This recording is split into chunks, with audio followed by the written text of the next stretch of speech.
तो last video में हमने बात की थी कि रिफ्लेक्शन क्या होता है और हमने बात की थी कि मिरर्स पे जो क्या होता है रिफ्लेक्शन होता है। अब हम लोग उस मिरर के कॉन्सेप्ट को आगे बढ़ने की कोशिश करेंगे। हमारे पास सबसे पहले स्फेरिकल मिरर। स्फेरिकल मिरर क्या होते हैं बच्चों? आप कोई भी एक ग्लास ले लीजिए और उस ग्लास में से एक ओलो स्फीयर को कट कर लीजिए। एक ग्लास आप लोगों ने लिया और उस ग्लास के अंदर से क्या किया? कट किया एक ओलो स्फीयर। कट एक ओलो स्फीयर। तो वो जो ओलो स्फीयर आपके पास आया वो क्या है? Spherical mirror.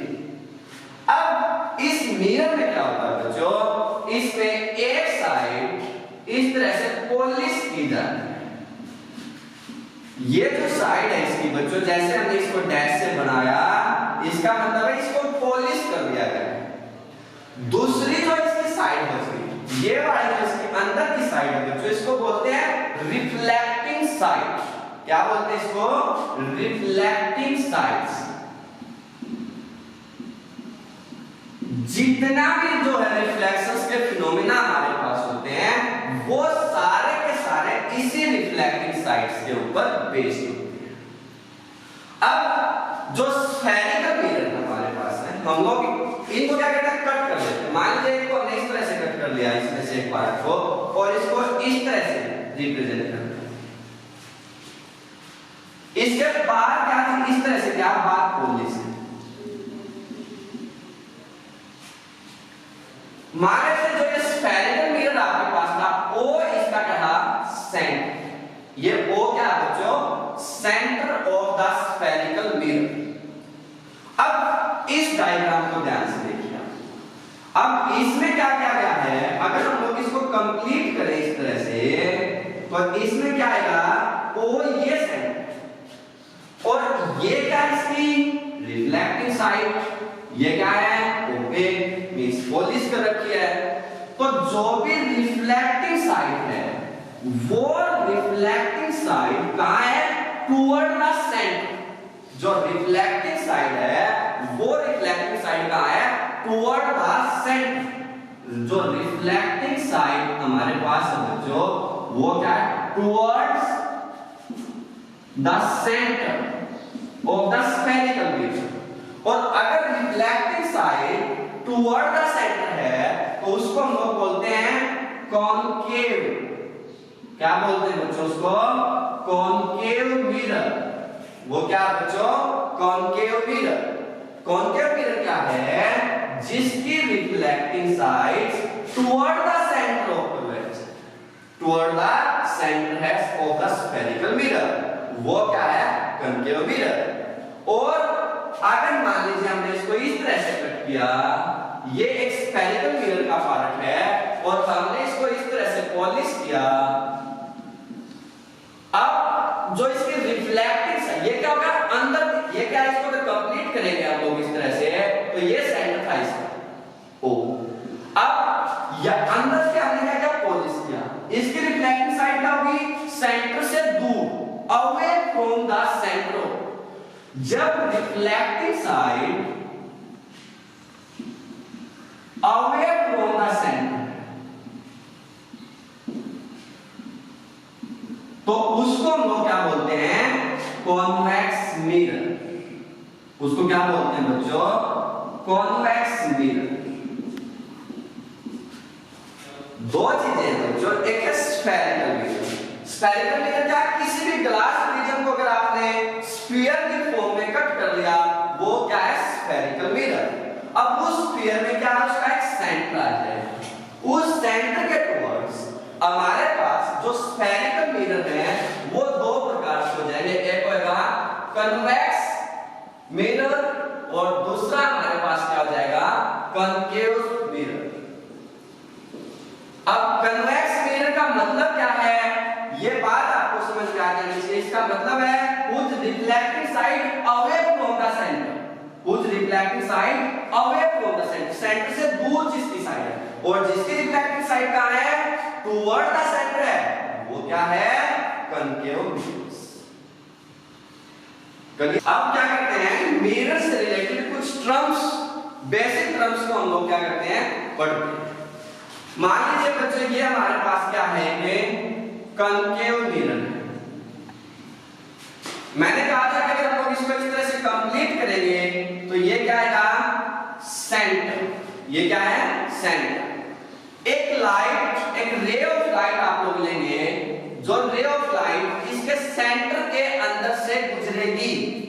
A ray of light passing through the centre, उस रे ऑफ लाइट को हम लोग बोलते हैं बच्चों प्रिंसिपल एक्सिस। क्या बोलते हैं, प्रिंसिपल एक्सिस। प्रिंसिपल एक्सिस क्या है, a ray of light passing through the centre of a mirror. एक कन्वेक्स मिरर के केस में भी हो सकती है। मान लीजिए आपके पास क्या है, कन्वेक्स मिरर। ये क्या है, इसका ओपेक पार्ट पॉलिश किया हुआ, और ये क्या है, इसकी रिफ्लेक्टिंग सरफेस। अगर हम लोग इसको कंप्लीट करेंगे तो हमें पता है ये इसका सेंटर है। अब कोई भी रे ऑफ लाइट अगर आपके पास आएगी बच्चों तो वो इस तरह से आएगी। अब ये क्या गया, ओपेक पार्ट। अब अगर ओपेक आ गया तो आपने क्या करना होगा, उस लाइट को इस तरह से डाउटेड बनाना होगा, क्योंकि जो लाइट है वो ओपेक से तो गुजरेगी नहीं। बस उसको समझना है, समझने के लिए हमारे पास क्या मेथड है, डॉटेड से उसको बनाएंगे। तो ये क्या बच्चों, इसकी प्रिंसिपल एक्सिस।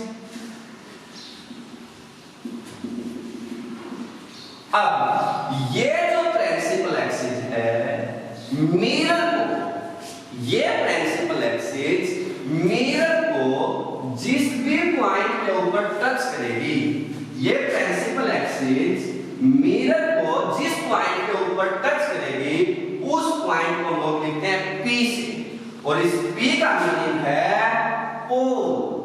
क्या बोलेंगे बच्चों उस पॉइंट को, पोल। पोल क्या है, वो point on the mirror where the principal axis touch the mirror. जिस पॉइंट के ऊपर प्रिंसिपल एक्सिस मिरर पर टच करती है उस पॉइंट को हम लोग क्या बोलते हैं, पोल। थर्ड जो इसमें टर्म है, अब देखिए जो ये P से O के बीच की डिस्टेंस है, P से O के बीच की जो डिस्टेंस है उसको हम लोग लिखते हैं R। सिमिलरली इसमें R हो जाएगा। इस R को हम लोग क्या बोलते हैं, radius of curvature. R is known as a radius of curvature. What is the radius of curvature? The distance between the pole and center. पोल और सेंटर के बीच की दूरी को हम लोग क्या बोलते हैं बच्चों, रेडियस ऑफ कर्वेचर। इसमें ये पोल, ये प्रिंसिपल एक्सिस, ये radius of curvature. Similarly pole, centre and radius of curvature. अब जो भी स्फेरिकल मिरर हम लोग लेते हैं उस स्फेरिकल मिरर्स में ये क्या है, डायमीटर्स। सिमिलरली इसको हम लोग इसका डायमीटर लिख सकते हैं। मान लीजिए ये M1 M2 कोई भी मिरर था, तो M1 M2 में ये वाली चीज क्या मिल जाएगी बच्चों, डायमीटर।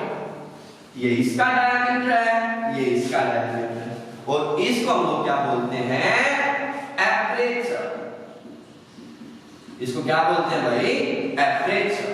एपरेचर क्या है, जो भी इफेक्टिव डायमीटर्स, जो भी इफेक्टिव डायमीटर्स आपके पास होगा ऑफ द मिरर, M1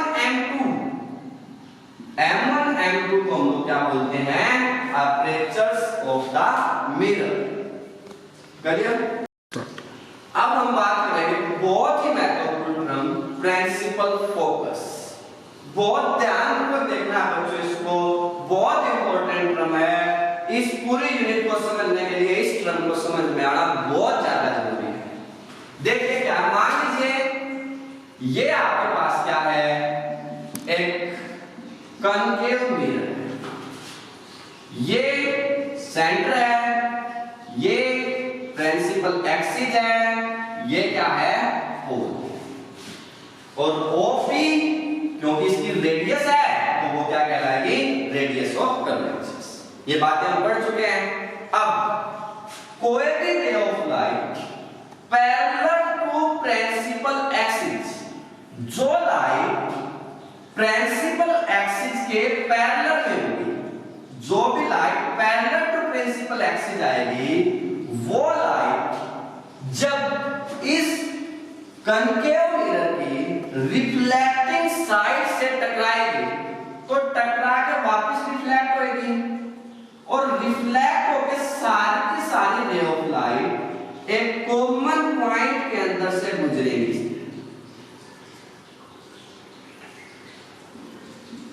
ये वो इस पॉइंट, जिस पॉइंट के ऊपर जो रिफ्लेक्टिव रे ऑफ लाइट, कौन सी, जो parallel to principal axis, all the reflecting ray of light which are parallel to principal axis are actually meet, वो क्या होगा, principal focus of concave mirror. यहां पे ये बात ध्यान रखिएगा बच्चों कि ये प्रिंसिपल फोकस किसका है, कॉन्केव मिरर। अगर मान लीजिए आपके पास ये कन्वेक्स मिरर है M1 M2, तो आपको पता है ये इसकी प्रिंसिपल एक्सिस है, ये पोल है, ये आपके पास इसका सेंटर, और ये क्या है, रेडियस ऑफ कन्वेक्सिस। अब कोई भी रे ऑफ लाइट जो पैरेलल टू प्रिंसिपल एक्सिस है बच्चों, वो आएगी और इस रिफ्लेक्टिंग साइड के साथ टकराएगी और रिफ्लेक्ट होकर क्या हो जाएगी, वापस चली जाएगी। इस तरह से हमने कहा था कि रिफ्लेक्शन में सेम मीडियम में वापस जाते हैं या वापस उसी दिशा में चली जाएगी। अब अगर हम लोग इस रिफ्लेक्टिव लाइट को बैक पढ़ाते हैं, इस तरह से अगर हम लोग इस रिफ्लेक्टिव लाइट को इस तरह से बैक पढ़ाते हैं तो ये पॉइंट के ऊपर हमें मिलती हुई अपीयर्स टू मी, तो वो पॉइंट क्या कहलाएगा, principal focus of convex mirror. बहुत ध्यानपूर्वक देखिएगा बच्चों, कनकेव मिरर्स में रिफ्लेक्टेड लाइट एक्चुअली मीट करती है प्रिंसिपल फोकस के ऊपर, और कन्वेक्स मिरर में रिफ्लेक्टेड लाइट अपीयर्स होती है at the principal focus. Meet तो प्रिंसिपल फोकस क्या होगा, प्रिंसिपल फोकस क्या है, एक पॉइंट, ये क्या है, एक पॉइंट, कहां पे, ऑन द प्रिंसिपल एक्सिस। जाकर क्या होगा, all the reflected light which are parallel to principal axis are actually meet or appears to meet a point on the principal axis where the all reflected light which are parallel to principal axis are actually meet or appears to meet are known as principal focus। Principal focus क्या है, ये बात समझ में आ गई। अब इसी से क्रम निकलती है, वो होती है बच्चों फोकल लेंथ। वो क्या है, फोकल लेंथ।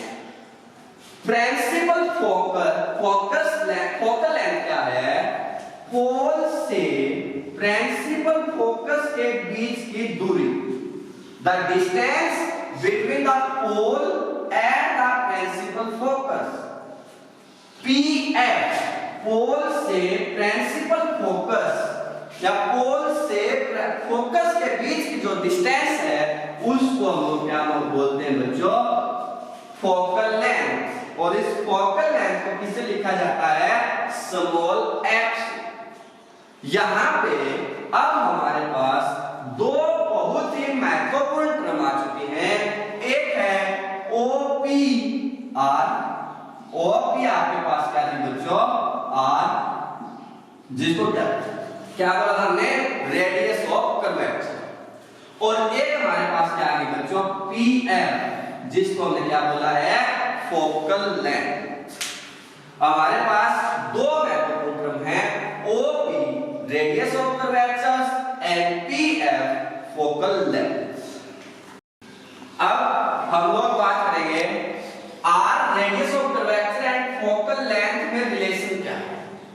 इसको समझने के लिए हम लोग मान लेते हैं हमारे पास ये क्या है, कॉन्केव मिरर। ये एक प्रिंसिपल एक्सिस है, ये पोल है, ये सेंटर है। ये कोई भी एक ray of light parallel to principal axis आई रिफ्लेक्ट होके प्रिंसिपल फोकस से गुजरे। मान लीजिए ए बी ये कोई भी एक इंसिडेंट रे ऑफ लाइट हमने ओ से बी के ऊपर सेंटर ऑफ कर्वेचर, बड़े ध्यान से देखिएगा बेटा इसको, जो सेंटर ऑफ कर्वेचर है उससे बी पॉइंट के ऊपर एक नॉर्मल ड्रा किया। अब अगर नॉर्मल है तो ये इंसिडेंट रे है, ये नॉर्मल है। नॉर्मल और इंसिडेंट रे हमेशा क्या बनाते हैं, एंगल ऑफ इंसिडेंस। ये रिफ्लेक्टेड रे है, ये नॉर्मल है। रिफ्रैक्टेड रे और नॉर्मल हमेशा क्या बनाते हैं बच्चों, एंगल ऑफ रिफ्लेक्स। इतनी बात क्लियर। अब देखिए बेटा, हमें पता क्या है कि जो एंगल आई है वो एंगल आर के बराबर होता है। लॉ ऑफ रिफ्लेक्शंस में हमने ये बात प्रूव की थी, पढ़ा था लॉ में कि एंगल आई एंगल आर के बराबर होता है। और मैथ का बेसिक सा नियम होता है कि जो भुजाएं सेम एंगल बनाती हैं तो क्रॉसपोंडिंग साइड्स इक्वल होती हैं। तो इसका मतलब ओ एफ किसके बराबर हुआ बच्चों, एफ बी के बराबर। ओ एफ किसके बराबर है, एफ बी। एक बात बहुत ध्यानपूर्वक सुनिएगा, अभी मैंने आपको एक बात बताई थी, जो इसका डायामीटर है, ये इसका क्या इफेक्टिव डायामीटर जिसको अपर्चर्स बोलते हैं। जब अपर्चर्स किसी भी मिरर का स्मॉल होगा, जब क्या होगा बच्चों, जो अपर्चर है ऑफ द मिरर स्मॉल होगा, तो उस टाइम पे जो पोल और जो प्रिंसिपल फोकस है वो ऑलमोस्ट रिफ्लेक्टेड लाइट के बराबर ही होंगे। Means we can say that PF वो इसके बराबर होगा, एफ बी के बराबर होगा। Equation number 2। अब इसमें भी इक्वल टू एफ बी है, इसमें भी इक्वल टू एफ बी है। बाय रूल ये दोनों बराबर है। जब इनकी लेफ्ट राइट हैंड साइड बराबर है तो लेफ्ट हैंड साइड के बराबर होगी। हम लोग क्या कहेंगे, फ्रॉम 1 and 2 ओ एफ किसके बराबर है, पी एफ। अब इसको देखिए बेटा, इस ओ पी को हम लोग क्या लिख सकते हैं, O P equal to O F plus F P. इस ओ पी को O F plus F P ऐसे लिख सकते हैं। अब हमने प्रूव किया था कि ओ एफ पी एफ के बराबर ही है। मींस इस पी एफ, इस ओ एफ को हम लोग वापस पी एफ लिख सकते हैं। Means O P is equal to P F plus P F. O P is equal to 2pf और ओ पी क्या है, रेडियस ऑफ कर्वेचर और 2pf। pf क्या होता है बच्चों, फोकल लेंथ। तो r इज इक्वल टू क्या आ गया, 2f। r is equal to 2f या f इज इक्वल टू क्या हो जाएगा बच्चों, r बाय 2। रिलेशंस क्या है r और f के बीच में, r इज इक्वल टू क्या है, 2f। r is equal to क्या है, 2f।